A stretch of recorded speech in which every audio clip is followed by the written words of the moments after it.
Assalamualaikum warahmatullahi wabarakatuh, Ibu. Waalaikumsalam warahmatullahi wabarakatuh. Kami dari kelompok 6 Universitas Al-Ghazali, mata kuliah entrepreneur itu ada ini, Ibu, ada tugas untuk kunjungan. Jadi kita ngawancara, itu dibuat artikel di Mangga, terima kasih. Kalau nanti bisa ngebantu ya alhamdulillah.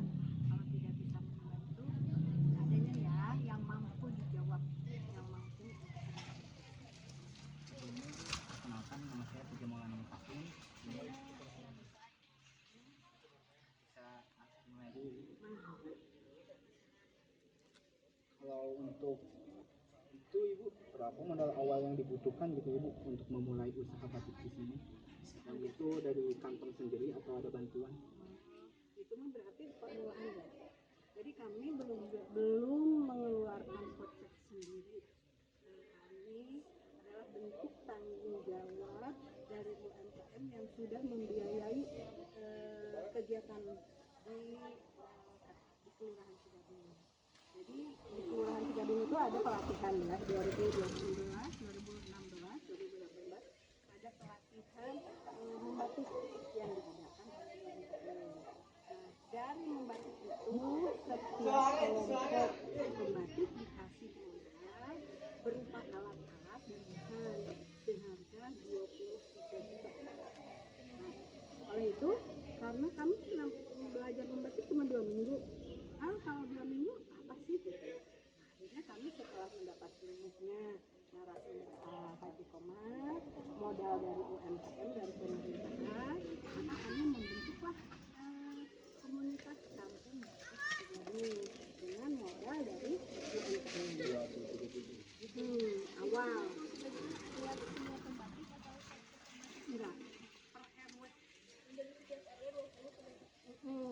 Tapi yang ikut batik kan dari setiap RW hanya diambil 3. Tapi karena yang dikasih modal itu 10 kelompok digabung dari 15 RW digabung RW 1 dengan RW 8 itu modalnya 23 juta. Buat RW gitu. Kalau karena RW 1 mah paling banyak dia mah sendiri karena 10 orang yang berencana. Jadi masing-masing punya modal segitu. Nah dikerjakanlah sendiri-sendiri. Tapi kan akhirnya dari pekerjaan itu tidak apa ya, tidak naik. Nah, dengan prakarsa begitu kita mengadakan komunitas. Yuk orang sana resep ngabatik, yuk kumpul di mana? Mulai di RW 11, di RW itu sudah jalan. Tujuan kami sudah jalan. Kali ke sini karena di sini mayoritasnya pendidikan dosen dan RW ini juga dosen. Waktu itu Pak Endang Purnama dosen bahasa Inggris di Unpad. Kasihlah tempat ini. Nah, lalu sebagai bentuk tanggung jawab dilanjutkan sampai sekarang. Nah karena modal itu habis kan 23 juta kayak lilin kan berarti harus modal lagi. Nah hasil dari kalau ada pameran apa dipakai lagi. Ternyata dari pameran itu hasil penjualannya kurang. Akhirnya kita kan ngodok sendiri kan. Tapi ngodok sendiri juga hanya sepersekiannya karena kita sudah menyisihkan dari penjualan. Jadi setiap penjualan itu ada keuntungan kan. Nanti transfer buat ibu-ibu, nanti sebagian buat anak, buat itu buat lilin. Jadi gitu. Jadi komunitas batik Cigadung mah sebetulnya bentuk tanggung jawab masyarakat kepada pemerintah yang sudah memberi modal itu aja. Untung ruginya mah belum dipikirkan karena masih berjalan. Nah dari situ kita sepakat supaya ini bagus kumaha kan yang Untuk pertanyaan kedua, Ibu, dalam sekali produksi kira-kira berapa persen biaya terbesar bahan baku, tenaga kerja atau yang lain? bahan baku ya jelas ya karena kalau tanpa bahan baku kan nggak ada jalan. Jadi 50% itu untuk bahan baku, 20% untuk ongkos kerja, 25% untuk cadangan modal, 10% cadangan modal, yang 15% tak terduga. Udah gitu, tak terduganya kan tiba-tiba habis gas, gitu kan kita sudah ini kan, udah apa, anggarkan, tiba-tiba habis gitu kan, dari mana? Ada modal profit penjualan itu pembagiannya. Jadi 50% itu untuk bahan baku yang cepat habis. Ini kan angin,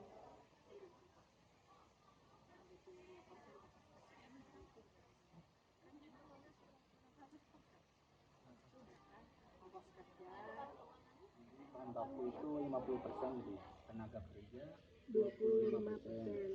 Yang sebetulnya kan tetap juga terus yang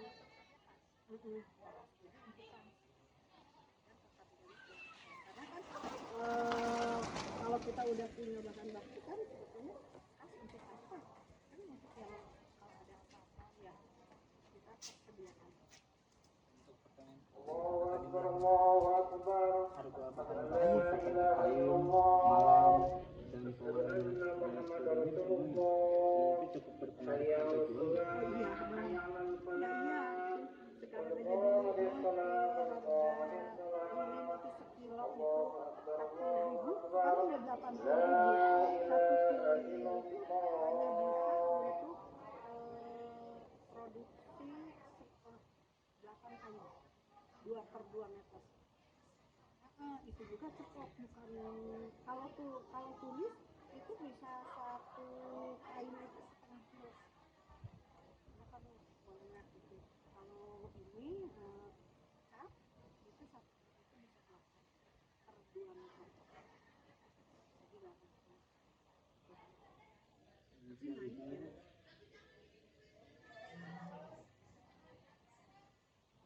Kalau lagi banyak pesanan itu biaya produksi per lembar batik itu bisa lebih murah dibanding saat produksi sedikit. Lebih murah dari itu tuh yang banyak. Lebih banyak yang lebih banyak lebih murah kan. Kalau sedikit kan kita harus belinya sekilo. Kalau sedikit kadang-kadang mubazir kan gitu. Jadi semakin banyak produksi, ongkos produksi itu semakin murah karena dalam pengadaan bahasa tulen. Jadi kalau satu tiba-tiba si pegawai kita tuh udah bisa keluar tuh di IETN kan gitu, nah, nanti kan hasilnya tidak baik. Ada nggak biaya yang sering nyempil tapi lumayan menguras, misalnya biaya perawatan alat atau bahan yang terbuang gitu? Nah, biaya perawatan alat itu sama dengan membeli satu alat sampai sejuta. Kalau itu udah kena karat, udah kena jamur, udah pasti diinikan itu sampai sejuta. Jadi macam lain. Tapi itu motif. Itu mengorbankan motifnya kan bisa dikatakan ya. Dan nggak akan sama itu motif dulu dengan ini walaupun ini hayu terus motif itu nggak. Tetap aja sekarang ada gambar ya batik kulit. Nah gambar daun pertama dengan gambar daun kedua walaupun tengah kita sama. Nah itu kan tidak sama, artinya bukan bagus dan ininya, bukan aksi itu tidak sama.